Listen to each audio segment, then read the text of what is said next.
dan Putra dan Roh Kudus. Amin. Pada masa kampanye presiden,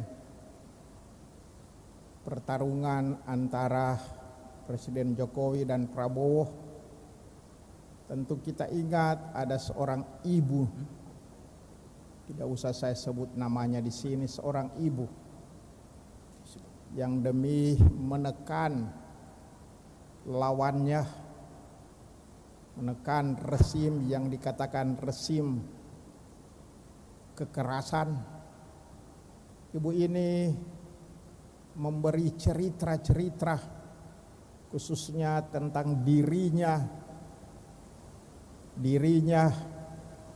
yang mengalami ancaman, mengalami pemukulan dan sebagainya.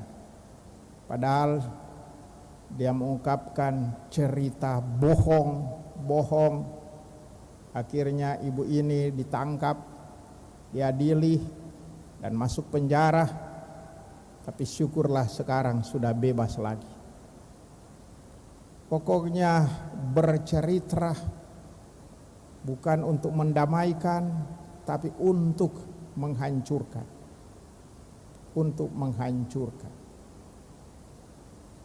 Paus Fransiskus dalam hari komunikasi sosial ini mengajak kita supaya kita boleh mewartakan kebenaran lewat cerita-cerita, tetapi bukan cerita yang menghancurkan, tetapi cerita yang menyentuh, cerita-cerita yang menenun sebuah kehidupan yang baik.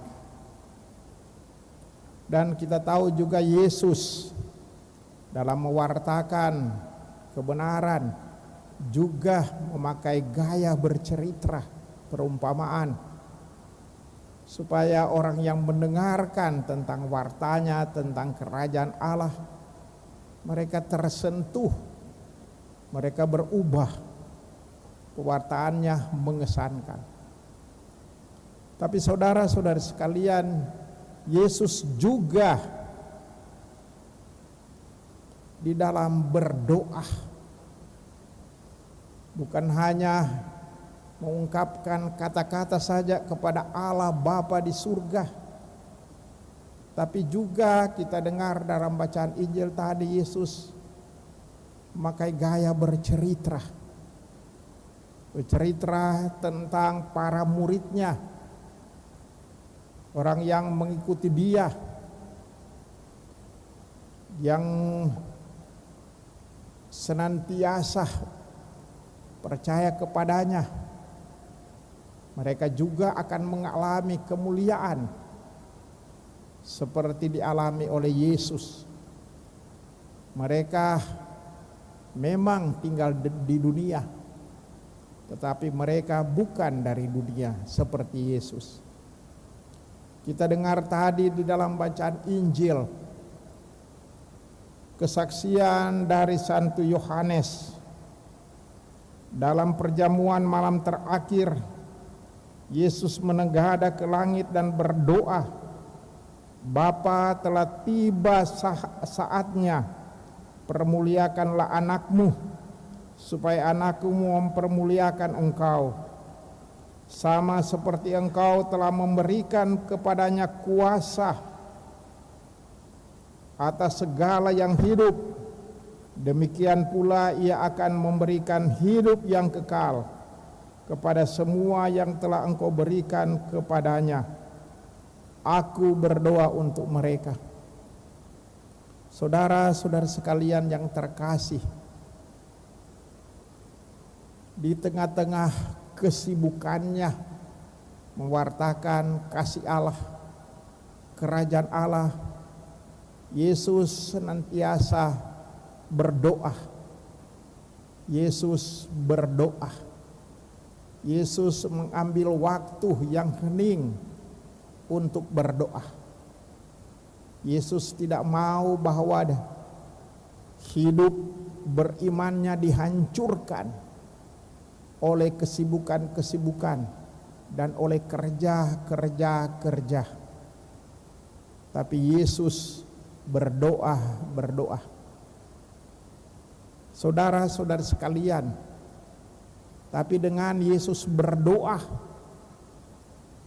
dan seringkali dengan gaya bercerita, Yesus juga diberi kekuatan melalui doanya untuk menjadi pewarta kebaikan Tuhan. Doa merupakan kekuatan yang utama dari Yesus. Karena lewat doa Yesus bersatu dengan Allah Bapa yang kuat, yang bisa mengalahkan segala-galanya. Jadi ketika terjadi penganiayaan terhadapnya, ketika terjadi bahwa dia ditolak, Yesus tidak menyerah, Yesus tidak mundur. Kekuatan pada Yesus berasal dari doa-doanya, karena dia percaya Allah Bapa punya kuasa atas segalanya, atas dosa dan kejahatan. Saudara-saudara sekalian yang terkasih, kita memang dipanggil dan diutus oleh Tuhan untuk senantiasa bekerja. Seperti Tuhan telah bekerja selama berhari-hari untuk menciptakan dunia dan manusia, maka kita manusia yang percaya kepada Allah, kita harus bekerja.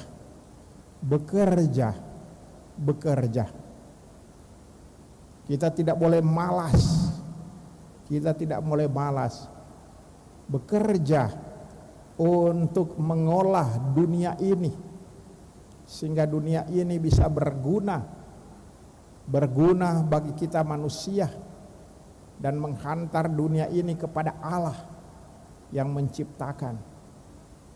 Kita bekerja untuk mendapatkan pendapatan, mendapatkan uang. Semuanya itu hasilnya demi kebaikan orang lain, demi kebaikan keluarga. Bukan kita akhirnya bekerja, kita menghancurkan, merusak alam. Akhirnya yang menjadi korban kita sekalian. Alam sekarang seperti merintih bagaikan seorang ibu yang kesakitan karena dirusakkan oleh manusia.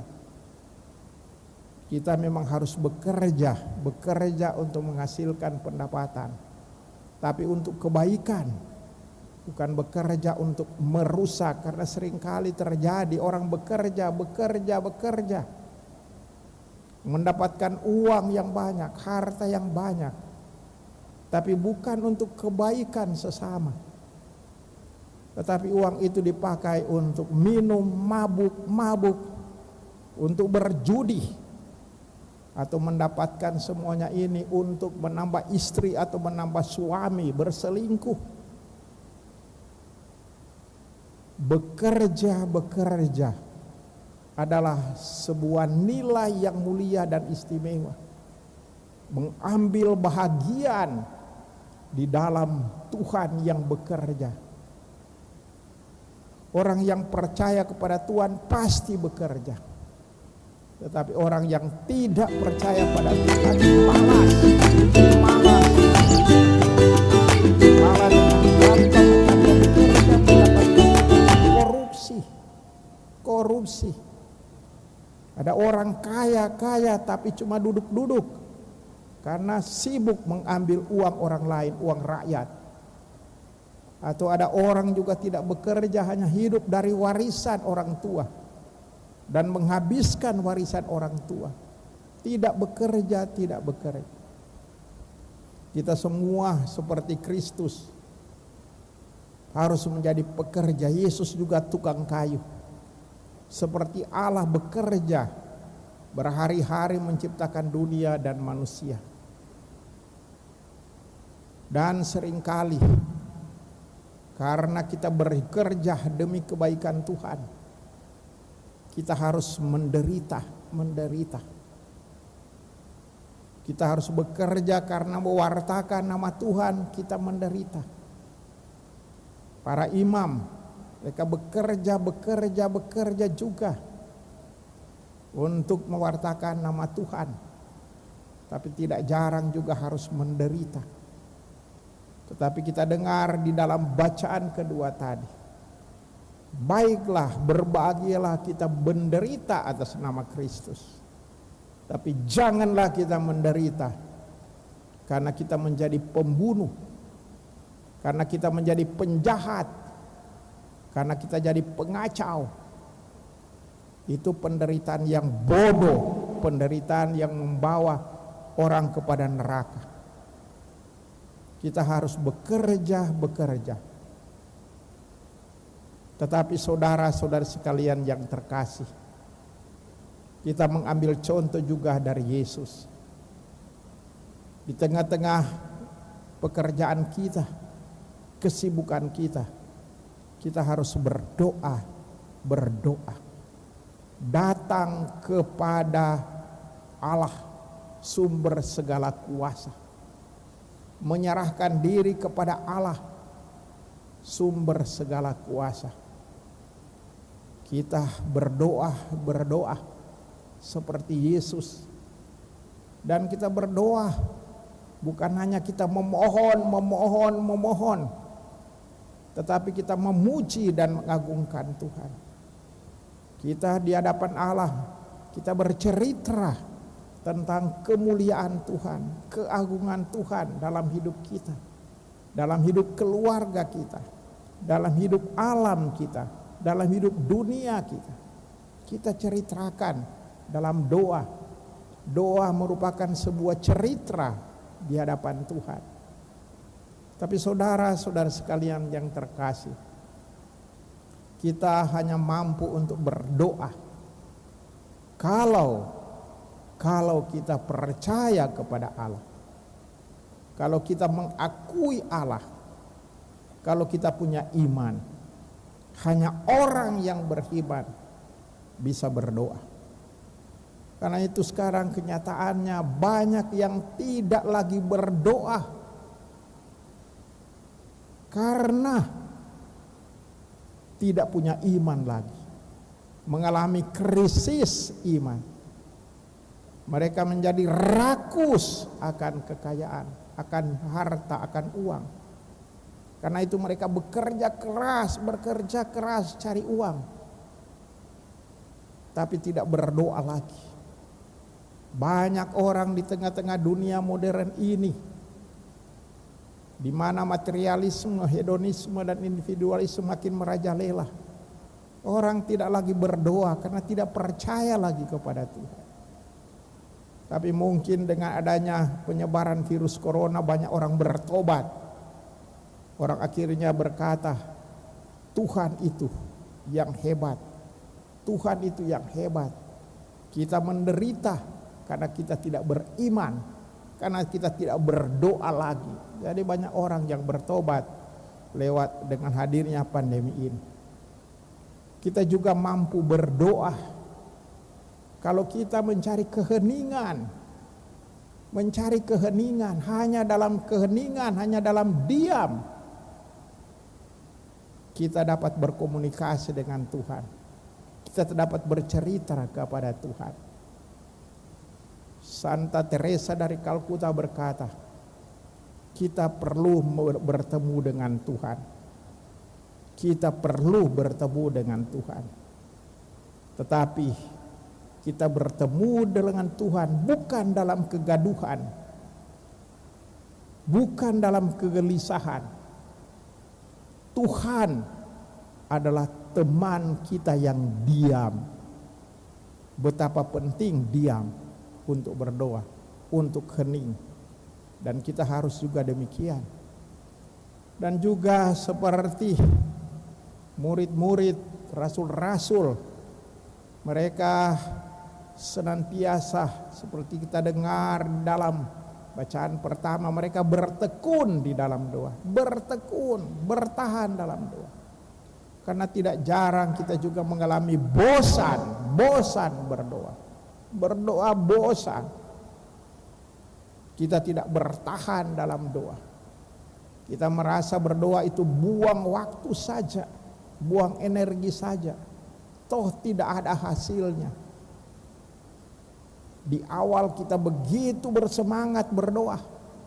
Baru dipermandikan kita berdoa luar biasa. Waktu kita masih anak-anak kita suka berdoa karena diajar oleh guru-guru. Tetapi sesudah menjadi dewasa, pemalas berdoa, pemalas masuk gereja, bosan, tidak bertekun di dalam doa. Paus Fransiskus mengemukakan, doa adalah kekuatan umat Kristen. Dan memang benar, karena yang kuat itu adalah Allah sendiri. Dan siapa yang bersatu dengan Allah dalam doa, maka dia kuat. Dia kuat. Saudara-saudara sekalian, kita diminta untuk berdoa. Tetapi sesudah kita berdoa, kita dapat kekuatan untuk mewartakan kebaikan Tuhan. Mewartakan kebaikan Tuhan. Dan satu gaya yang disampaikan oleh Paus Fransiskus lewat Hari Komunikasi Sosial ini adalah storytelling, bercerita. Karena cerita itu menyentuh, akan diwariskan kepada anak cucu. Tapi kita bercerita tentang kebaikan Tuhan, tentang kebaikan dunia, tentang kebaikan alam, kebaikan sesama, untuk mempersatukan, untuk mendamaikan. Karena berbahaya di zaman modern ini. Ada warta-warta, bahkan cerita yang menghancurkan, provokatif, hoax dan sebagainya. Semoga kita berkat inspirasi dari doa, kita menjadi pewarta lewat media-media sosial. Sekarang media sosial telah mempunyai bentuk rupa-rupa. Tetapi semoga media-media sosial menjadi sarana komunikasi Allah untuk mewartakan perdamaian, mewartakan persaudaraan, mewartakan kebenaran. Saudara-saudara sekalian yang terkasih, mari kita menjadi pewarta-pewarta. Para imam jadilah pewarta, tetapi jangan lupa untuk berdoa. Kita awam juga menjadi pewarta-pewarta, tapi jangan lupa berdoa. Biarawan-biarawati menjadi pewarta, tapi jangan lupa berdoa. Doa adalah sebuah kekuatan. Doa membutuhkan keheningan. Saya mengulangi juga kata-kata dari seorang negarawan Romawi, Cicero. Dia mengatakan silence atau diam adalah salah satu seni dalam berbicara. Salah satu seni dalam berbicara adalah diam, hening. Semoga demikian. Amin. Dalam nama Bapa dan Putra dan Roh Kudus. Amin.